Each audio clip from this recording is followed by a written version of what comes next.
Hello chess friends and welcome to Azad of Chess channel and welcome to the round 5 of the Norway Chess tournament in 2023. We're following now the second best player after 4 rounds. It's Hikaru Nakamura against Aryan Tari, and this was now really big chance for Hikaru to make an impact in this beautiful chess event because Fabiano Caruana surprisingly lost his game today against Shaka Mamedjadov with the white pieces, which makes the thing here really complicated. If Hikaru now wins his game against Aryan Tari, it means that he would be only 1 point behind Fabiano Caruana in the whole event.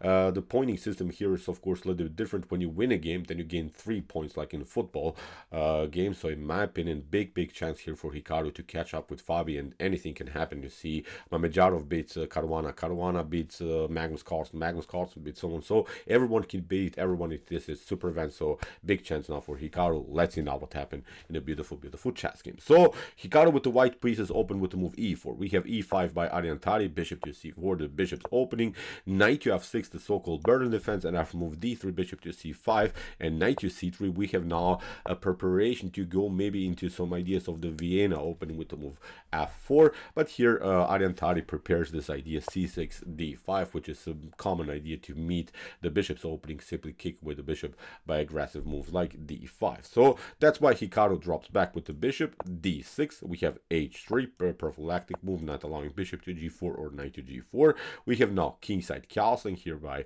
Aryan Tari, and now knight to f3 by Hikaru. a5, kingside castling, knight from b to d7, a3, creating breathing spaces for the bishop, because in the next couple of moves b5 and a4 will happen here for sure. So now comes b5 as expected. We have bishop to a2, and now already many things can happen. One of the many really popular lines is even here to break and enter with the move b4.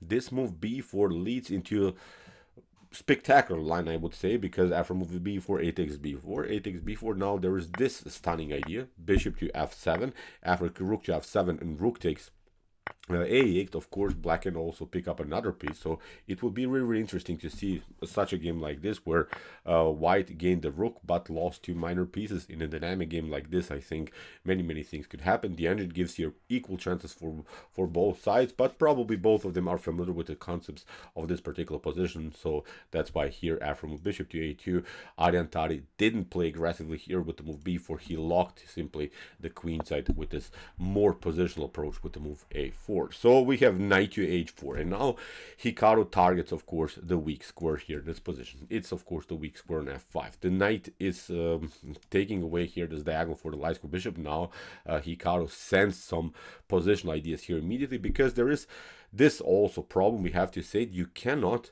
play knight to e4. It seems tempting, but actually this is not working. This is devastating for black. Look at this, knight to e4. You pick up now the knight, but now with bishop to g5, the queen gets trapped. So it's simply not working. Many times this tactic, when you see this hop of the knight, then this discovered attack against the knight is working, but not unfortunately in this particular position. So in the game, bishop to a7 now by Aryan Tari, queen to f3. Hikaru supports the beautiful f5 square, knight to c5, and now knight to f5, bishop to f5. Tari doesn't want to tolerate any of this annoying knights on his side of the board, so that's why he undermines the pressure here. Queen to f5, and now rook to e8, and in my opinion this is again also solid for black. Black doesn't have the bishop pair here anymore, but has, I think, this powerful knight, especially the knight on c5 will jump around. Of course, we'll get to d4. f4 is also a clear target, so still a good position, I think, here for both sides. So bishop to d2 by Hikaru. Now comes this idea, knight to e6 to jump on d4 or f4, knight to e2, d5, and now here e takes d5 by Hikaru Nakamura. Hikaru undermines the pressure in the center of the board, but also clarifies a little bit here the long diagonal for the light square bishop. The light square bishop is now really dangerous on this diagonal, and I think Aryan Tari made maybe his first tiny little inaccuracy. He could have, I think, even had maybe even a slightly better position with the move c takes d5. I like more this approach than this approach that he played with the move knight to d5. Notice when you play knight to d5 that your pawn on e5 is a little bit isolated. Okay, after even if c takes d5, queen to e5 is really never a possibility, because this is the huge tactical problem of this sequence. We'll play simply knight to f8, and now the queen is attacked. You step back, but now your knight is also hanging on e2. That's not even the point. What I meant about this line, for instance, knight to d5, is still this pawn on e5 is a warnable score. Of course, we can improve then the knight. We can maybe still continue the pressure. And if you want to fix now the pawn, then of course you have to play f6, and you have to now weaken here this long diagonal. I think with the move c takes d5, there's more to be done here, because in some aggressive lines, I think you can even be aggressive with e4, or maybe you can play d4. So the mobility of these two centralized pawns, I think, would really cause some damage in white's position. Of course, not immediately, but I think this would be a more active approach of blacks to make something to happen here in this in the center of the board. But from knight to d5, still nothing wrong with Aryan Tari's position. He played really awesome strategically this openings. He got equality in an early stage of the game against Hikaru Nakamura.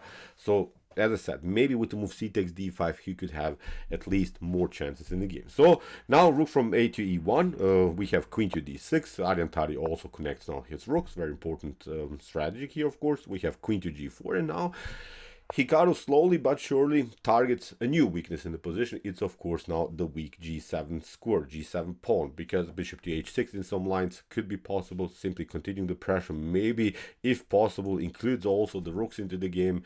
So from this point on, I think Hikaru smells some blood that he could have at least some kind of tactical opportunity. Rook to d8 played by Aryan Tari, knight to g3, again the preparation to hop with the knight on f5, or maybe also on h5. Knight to d4, attacking now the pawn on c2, but here Hikaru doesn't react. He plays a good move, good really provocative move here by Hikaru, because after bishop to g5, if you play for instance something like f6, then you don't have to even step back. I think there is this beautiful line, look at this, knight to e4, sacrificing even the piece, because if you play here something like queen to d7, of course you cannot take here.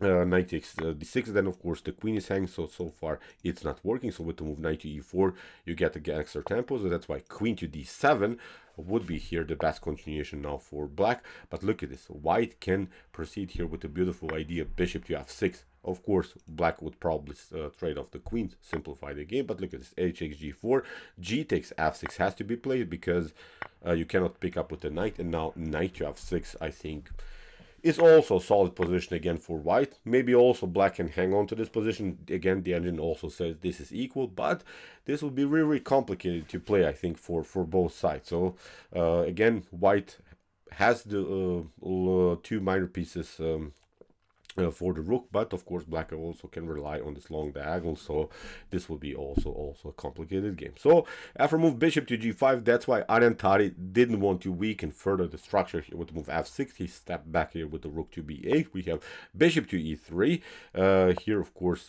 targeting of course the bishop on a7.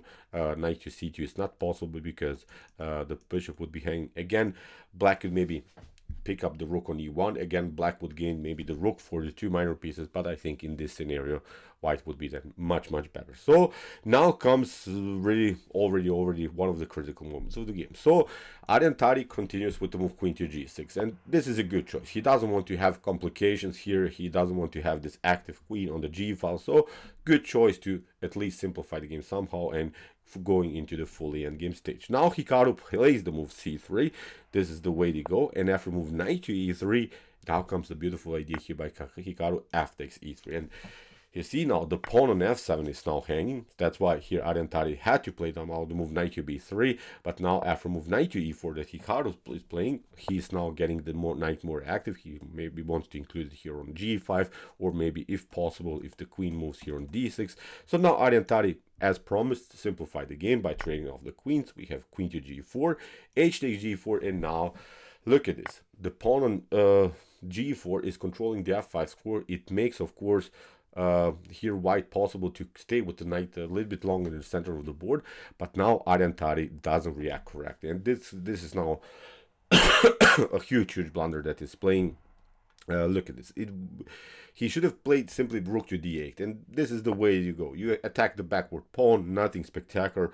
White can proceed with the move d4, has now to improve the position of the backward pawn, and maybe later you can play c5 and similar stuff. But Aryan Tari played the move c5 immediately.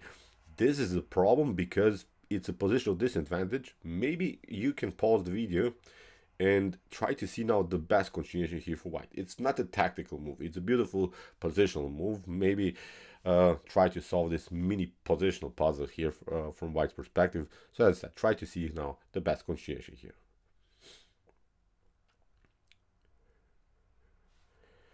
Okay, here Hikaru played, first of all, bishop takes b3. After move a takes b3, now comes the important move c4. This is very the crucial element here, blocking out the dark square bishop. The dark square bishop is now paralyzed, and now in the next couple of moves we can reroute our knight maybe here to d5, or maybe if possible also here on beautiful squares like b5. Again, I'm telling you, this is not an advantage that wins you the game immediately, but having a bishop like this on a7 paralyzed by its own pawns, it's a strategic disadvantage. From this point on, the game becomes a one-way ticket here, simply in white's favor. So rook to d8. Now it's a little bit too slow. You could have played this move earlier. Now it's not working. Hikaru protects everything. Aryan Tari is doubling up the rooks, but now after move h5, g takes h5. Now we have f5 kicking with the knight, but now from this point on, of course, as we said, the knight has control and access to the d5 and b5 square, so it's still, of course, a powerful knight. So now Aryan Tari proceeds with b4. Hikaru jumps on this beautiful square. We have f4, a takes b4, bishop to b6. We have e takes f4. You see, everything is messed up here for Aryan Tari. He took now also here this pawn with the check. It doesn't matter. King to f3. Hikaru stays on light squares where the pieces cannot be attacked, of course, by the dark square bishop. We have e takes f4, but now here Hikaru created really the main element in the game, which are two connected pass pawns here in the center of the board. They're basically unstoppable. So in my opinion, this is game over in top grandmaster level, because the pawns are rolling. In order to stay in the game, you have to maybe sacrifice the bishop for one of these pawns, but of course then the game is still winning here for white. So d4 played by Hikaru, simply pushing the pawn further. As promised, we have two connected passers. Now it's time to let them roll. So rook from b to d8, rook to d3. You cannot take, of course, bishop to d4. You get here pinned by on the d file. You lose the exchange at least, and again white is winning. So after move rook to d3, rook to c8, rook to c1. Protecting now the main advantage here, the two connected pass pawns. We have a rook to d5 and now c5 here by Hikaru Nakamura. He doesn't want to simplify the game. He still has this beautiful attacking chances with his pawn. So now we have rook to g5 and now knight to d6 played by Hikaru Nakamura. Rook to c6, and now Hikaru played the move and Aryan Tari resigned. Maybe again you can pause the video and try to see now the best continuation here for white.